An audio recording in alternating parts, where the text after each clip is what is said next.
Masolo et Akati, le carrefour de conversation qui transcende le polémique politicienne. En podcast de Bouteli et du groupe d'études sur le Congo, GEIC. Bonjour à toutes et à tous, bienvenue dans ce 7e épisode des Masolo et Akati spécial élections et technologies en RDC, un podcast produit par Bouteli dans le cadre du projet S'approprier les technologies pour imposer la transparence aux organes chargés des élections en RDC. Je suis Ange Makadingoï, chercheuse à Bouteli, et chaque jeudi, je vous retrouve pour décrypter les enjeux technologiques des processus électoraux en RDC et ailleurs sur le continent. Dans cet épisode, nous allons parler des failles, vulnérabilités et défis institutionnels liés aux technologies électorales en Afrique. Alors que de nombreux pays misent sur la digitalisation pour améliorer les élections, plusieurs alertes émergent sur les cyberattaques, les contrats opaques, le manque de certification indépendante ou encore les risques de manipulation. Pour éclairer ces enjeux, nous nous appuyons sur la note d'analyse publiée en mai 2025 par Bouteli, Technologie électorale en Afrique. Quelle réponse institutionnelle aux failles et vulnérabilités? Pour en discuter, je reçois M. Nikelebe Maïdebe, juriste, analyste politique et écrivain congolais. Il a plus de 15 ans d'expérience dans la philanthropie, la création des coalitions et l'analyse des politiques sur les droits de l'homme, la justice transitionnelle, les élections et la bonne gouvernance. Bonjour M. Nikelebe. Bonjour madame. Merci d'avoir accepté notre invitation. Pour commencer, vous montrez dans votre note que l'Afrique semble résolument engagée dans l'adoption massive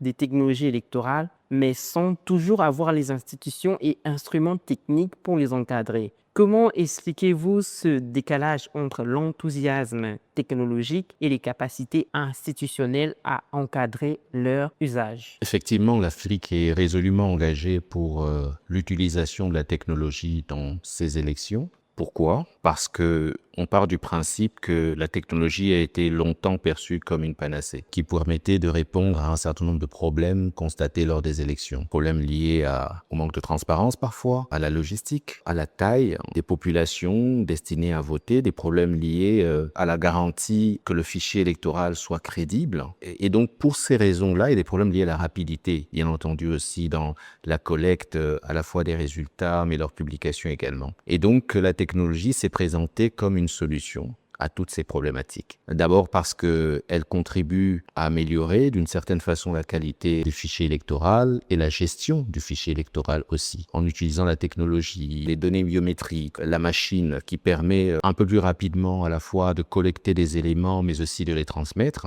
La technologie répond à des objectifs de timing. Au niveau, par exemple, du vote, que ce soit en RDC ou que ce soit ailleurs, on a rencontré des cas de bulletins de vote mastodontes, et ce n'est pas qu'au Congo, c'est aussi aux États-Unis, où il y avait des bulletins de vote très longs avec autant de candidats et qui rendaient les choses très difficiles à gérer ensuite. Donc la technologie a contribué à ça, à ne pas avoir le même souci de bulletin de vote, à avoir une rapidité du vote et donc d'une certaine façon à faire avancer les choses. Au même moment, on se rend de plus en plus compte que l'engouement de départ autour de l'utilisation de la technologie tend aujourd'hui à diminuer dans le chef d'une certaine partie des populations africaines parce qu'elles se rendent compte effectivement après avoir cru que la technologie par elle-même pourrait résoudre tous les problèmes constatés, se rendent bien évidemment compte que la technologie n'est pas la solution à tout, que la tricherie électorale dépend aussi d'un facteur humain. Ils se rendent aussi compte que l'utilisation de la technologie n'est pas complètement une panacée contre certains problèmes qui peuvent se poser. Les machines peuvent tomber en panne, il peut y avoir des bugs, il peut toujours y avoir des attaques contre le système informatique. Et donc dans ces conditions-là, ce n'est pas une solution à tout. Je le disais tout à l'heure, le facteur humain est également un facteur important parce que c'est des humains qui manipulent finalement ces machines. Et donc, dans ces conditions-là, on s'est rendu compte que sur le continent, de nouveaux problèmes émergent au niveau de la gestion des processus électoraux et que même en ce qui concerne les problématiques liées à la logistique,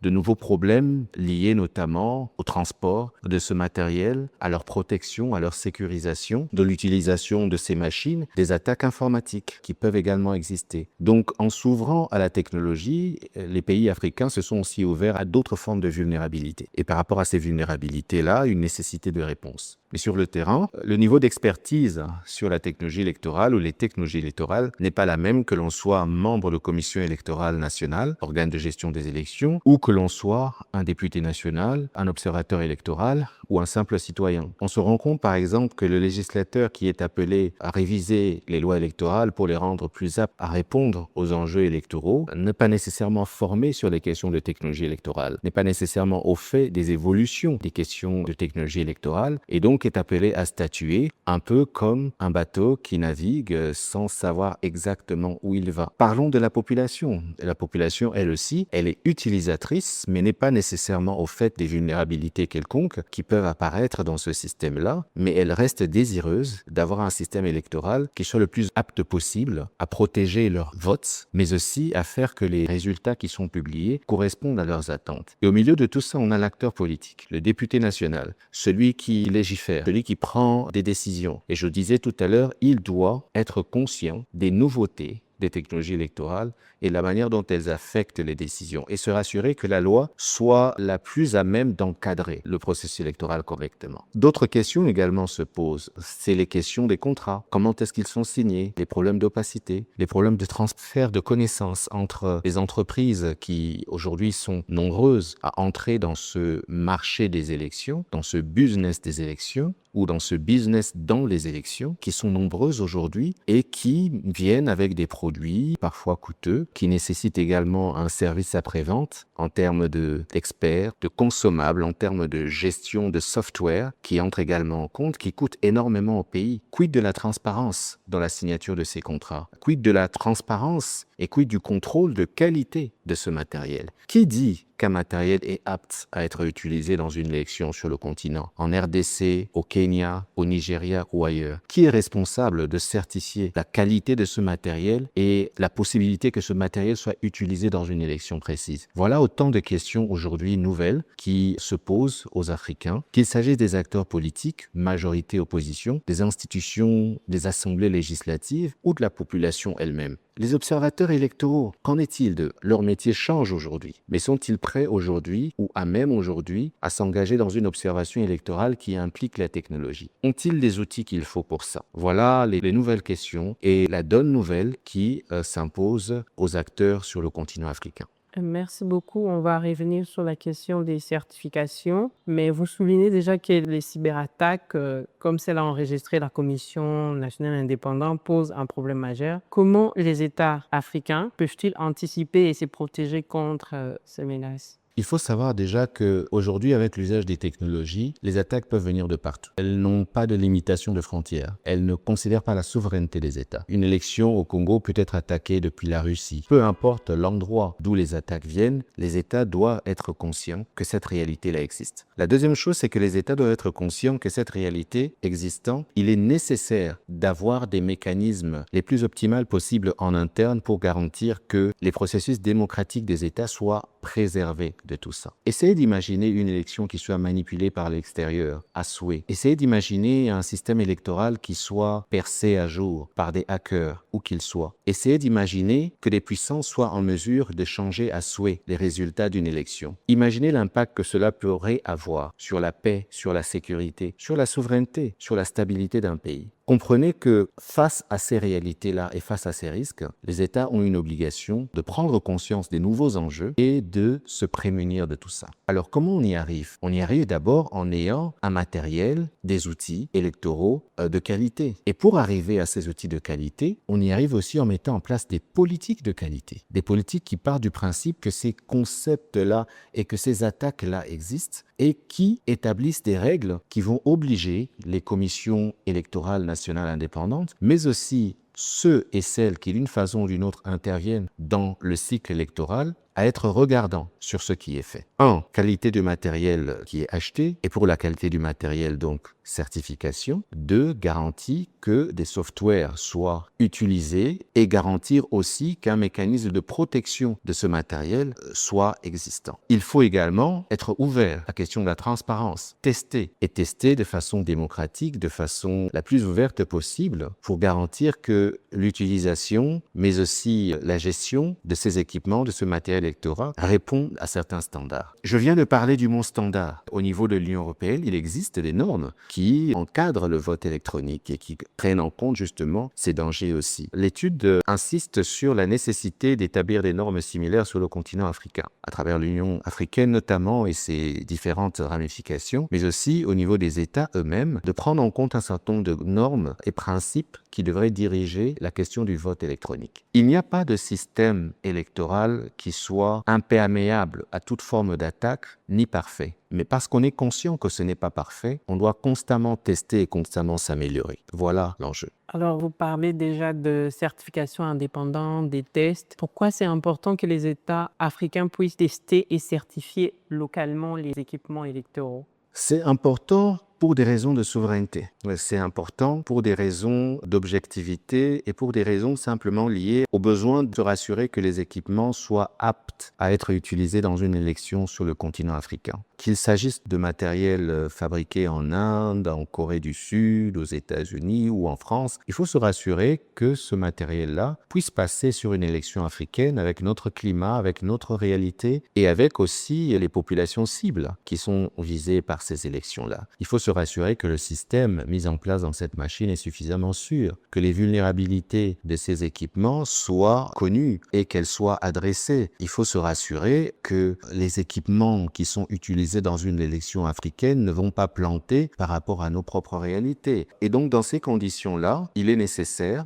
de soutenir la question de la certification comme quelque chose d'utile. Et dans l'étude, nous insistons sur la nécessité de développer des capacités locales et des capacités continentales sur la certification. Parce que, de plus en plus, avoir ces capacités locales permettra justement de se rassurer que les États jouissent de leur souveraineté aussi dans ce domaine-là. Mais ça permettra aussi, dans l'avenir, de garantir aussi que certaines technologies électorales soient conçues, soient fabriquées sur le continent par des Africains. Et ça, c'est quelque chose qui est quand même important et quelque chose qui me séduit particulièrement. Alors, la question de la certification, ce n'est pas un débat africain, c'est un débat mondial. Aux États-Unis, il y a un certain nombre de laboratoires qui sont accrédités par le gouvernement américain pour justement se rassurer que tout équipement électoral destiné à une élection sur le sol américain puisse obtenir le visa de ces organismes de certification. Alors c'est important de penser à des choses similaires sur le continent. Voilà. On va terminer. Votre note appelle à des réformes continentales, notamment portées par l'Union africaine. Quelles sont les mesures concrètes recommandez-vous pour encadrer l'usage des technologies à l'échelle africaine? C'est déjà se rassurer que ces technologies respectent la loi ou les lois, en partant déjà des constitutions des différents pays et des droits fondamentaux reconnus dans ces constitutions-là. Se rassurer que le secret du vote soit garanti, se rassurer que la confidentialité justement soit garantie, se rassurer aussi que l'inclusivité soit également quelque chose de garanti. La question par exemple des droits des personnes vivant avec handicap, comment les personnes malvoyantes ou les personnes ayant des problèmes d'audition sont prises en considération par les équipements qui sont développés. C'est d'établir ce genre de normes qui vont permettre finalement d'avancer. C'est d'établir le principe que la certification doit faire partie intégrante des processus qui amènent justement à l'utilisation d'une technologie. C'est de garantir par exemple des principes de progressivité dans l'introduction de ces normes. Au niveau européen, c'est ce qu'ils plaident, c'est-à-dire que l'utilisation de ces technologies passe par une certaine progressivité. On ne les impose pas directement. Ils viennent petit à petit et on permet à la population de s'adapter. Donc autant de normes qui permettraient d'encadrer, permettraient ensuite aux États de les domestiquer dans leur propre législation pour pouvoir finalement avancer. Il y a, s'il faut revenir sur la RDC, beaucoup de choses qui sont dans l'usage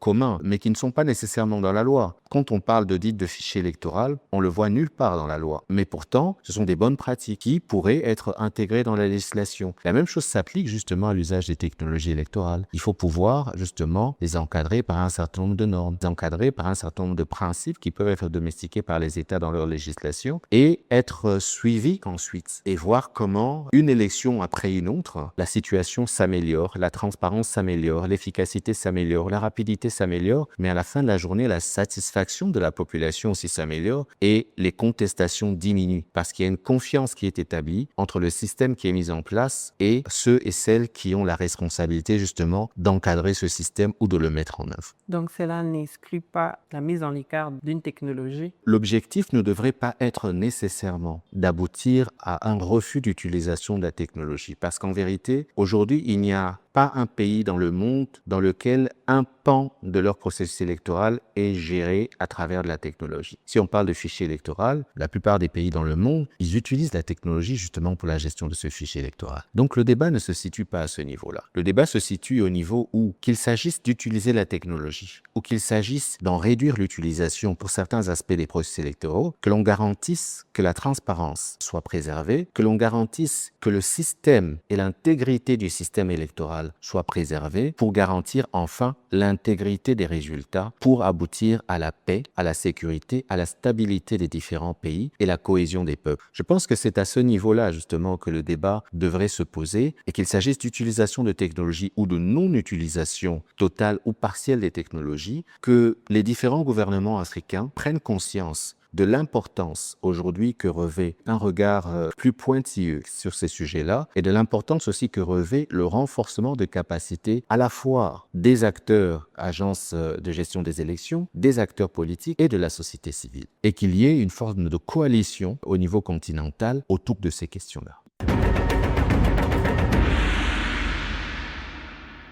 Merci beaucoup, Monsieur Nikelebe, pour cet éclairage sur les enjeux critiques qui entourent les technologies électorales sur les continents africains. Je rappelle que vous êtes juriste, analyste politique et écrivain congolais avec plus de 15 ans d'expérience dans la philanthropie, la création des coalitions et l'analyse des politiques sur les droits de l'homme, la justice transitionnelle, les élections et la bonne gouvernance. C'est la fin de cet épisode de Masolo Yakati consacré aux réponses institutionnelles aux failles des technologies électorales en Afrique. Vous pouvez retrouver la note complète sur notre site ebouteli.org. À bientôt. Masolo Yakati, le carrefour de conversation qui transcende le polémique politicienne. En podcast de Bouteli et du groupe d'études sur le Congo, GEC.